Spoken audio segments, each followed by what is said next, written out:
Howard is 74 years old, and by almost any measure he is comfortable. But when you ask him the one thing he would change about his retirement, he does not even hesitate. It is not some stock he failed to buy, or a job he wishes he had taken.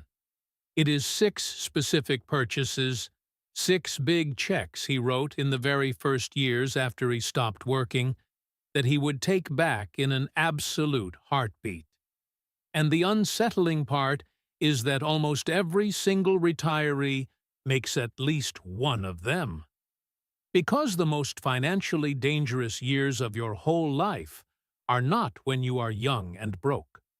They are the first few years of retirement. That is the exact moment you finally have the time, a real lump sum sitting there, and this quiet, powerful feeling that you have earned it after all these decades. That precise combination is how careful savers quietly buy their way straight into regret. So let me walk you through the 6 purchases retirees regret the most, so that you can actually see each one coming before it gets you. And there is a real reason these particular mistakes cluster right at the very start of retirement. For 40 long years you were told to save, to delay, and to deny yourself just a little longer. Then, one day, the saving abruptly stops. The spending is suddenly supposed to begin, and absolutely nobody ever teaches you how to flip that switch safely. So the money that quietly took an entire lifetime to build can start walking right out the door in a single exciting afternoon. The first one, and easily the most expensive, is the bigger house. The moment Howard and his wife retired, they immediately upsized into the dream home. More rooms, more space. A place grand enough for the grandkids who, in reality, visit maybe twice a year. And within just 5 years, that dream had quietly become a burden. Higher property taxes, constant maintenance, whole rooms they simply never walked into, and a staircase that got a little harder to climb every passing year. Because here is the trap. They bought a house for a fantasy version of their retirement instead of the real one.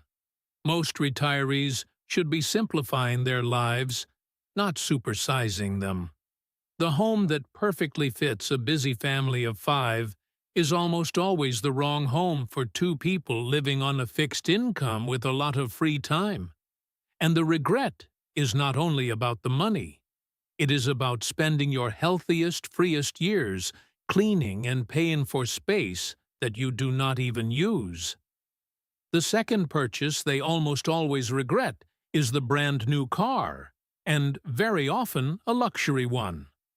Howard bought the exact car he had always wanted, the very year he retired. It shed a huge chunk of its value the second he drove it off the lot. And then, here is the kicker, he drove it maybe 4,000 miles a year. It became a beautiful, depreciating trophy, just sitting there in the garage, bought for a daily commute that no longer even existed. The third one is the vacation property, or its sneakier, meaner cousin, the timeshare. On paper it sounds absolutely perfect, your own special place to escape to whenever you want. But in actual practice, Howard used that place about 2 weeks out of the year, and he paid for it all 52. Property taxes, insurance, endless small repairs, and management fees that quietly crept higher every single year, all for a place that sat completely empty most of the time. The fourth is the absolute classic, the boat.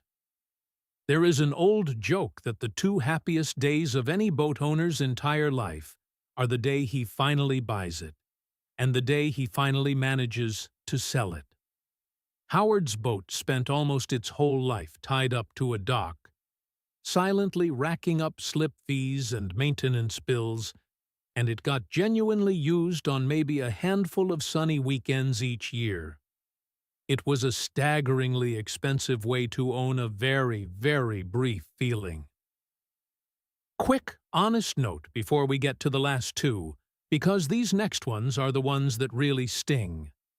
None of this is financial advice. It is just the pattern you see again and again with real retirees. Your life and your choices are entirely your own. Now, back to Howard, because the fifth regret is the one almost nobody is willing to say out loud. The fifth is over-helping the adult children. And Howard, like so many loving parents, simply could not bring himself to say no. A down payment here, a lavish wedding there, bailing one of them out of a genuinely bad decision, again and again and again. He gave every bit of it from a place of pure love, but he was giving it directly out of his own security. And the quietly painful truth is that it often did not even truly help them. It just delayed their own growing up, funded entirely on his dime. Because helping your children is a beautiful thing.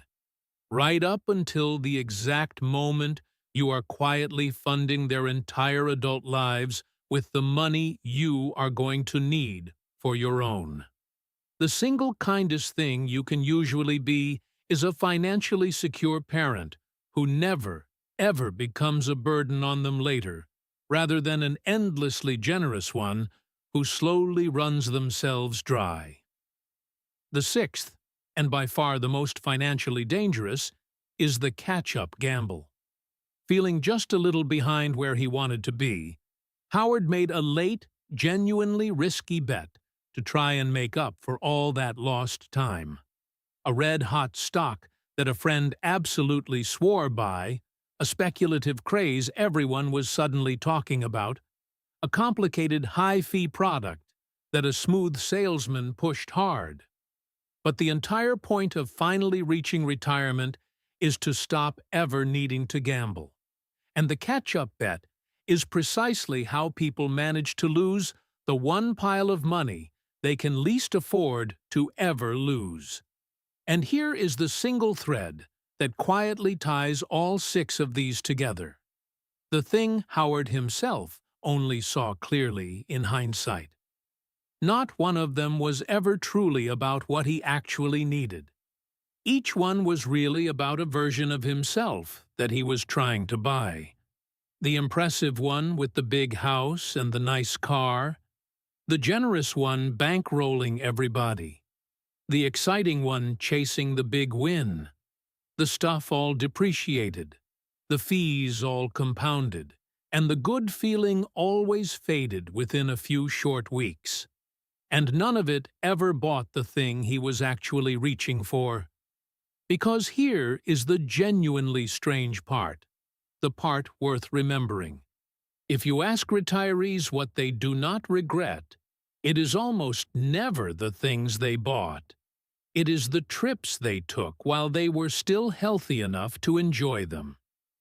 The unhurried time spent with the people they love most. The deep freedom of not owing a single dollar to anyone. The best money in retirement quietly buys experiences and options, not more objects that have to be insured, stored, and maintained.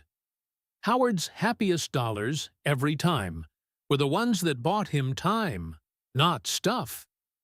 So before you ever sign one of those big, exciting retirement checks, just pause and ask yourself the exact question that Howard desperately wishes he had asked first.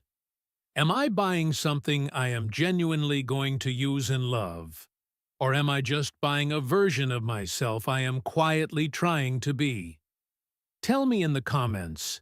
Just type the word regret if even one of these six hit a little too close to home. And if you want the next breakdown, the one on the things that are genuinely worth spending your money on in retirement, it is waiting for you right now. I read every single one.